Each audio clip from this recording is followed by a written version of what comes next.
In today's world, you can't eliminate risk.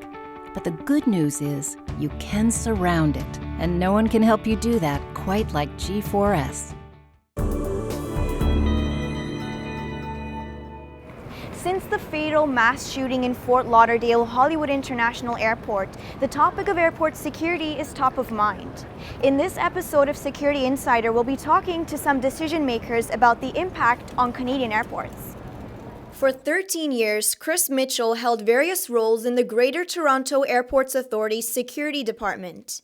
He started his role as the GTAA's Associate Director of Airport Operations on January 3rd, just 3 days before the Fort Lauderdale shooting. The day of, I was actually sitting with my old boss, the Director of Safety and Security, and we had gotten alerts that it was happening, and because it wasn't here, there was no immediate nexus to the threat here. We agreed we keep our eyes on it. I came back to the office here. We had a bunch of flights inbound from Fort Lauderdale and a bunch outbound with more scheduled to go.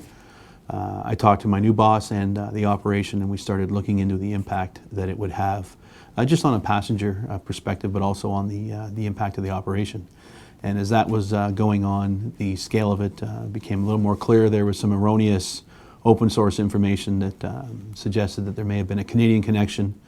And then we got fully engaged in what was going on. It entailed direct lines of communication with our other security partners, such as the RCMP, CSIS, the YYZ Joint Intelligence Group that's based here with local law enforcement.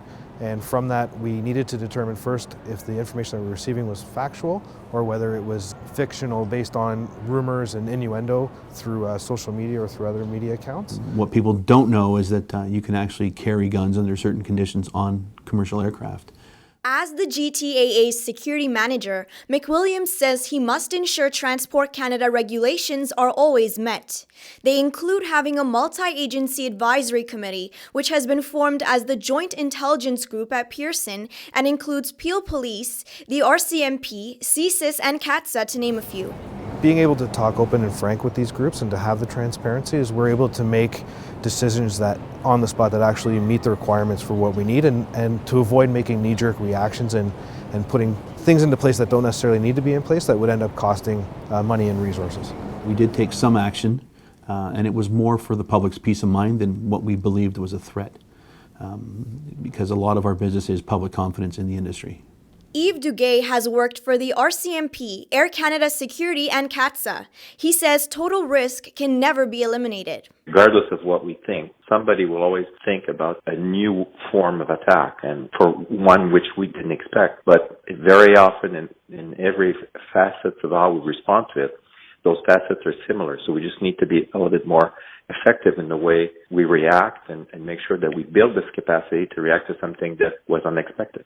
When I was in drug enforcement, there was just as many ways to import drugs as the capacity of people to think about ways to import drug, about their innovative way. The same can be said about, unfortunately, terrorism attacks. So for me, we need to be a little bit smarter in the way we use the resources that we have to be more effective in the way we respond to it. At an airport like Pearson, where 117,000 people fly through daily, Mitchell and McWilliams say there's a full partnership among the intelligence groups who are looking at deterrence and early detection daily in order to respond effectively. Tamar Atik, Security Insider.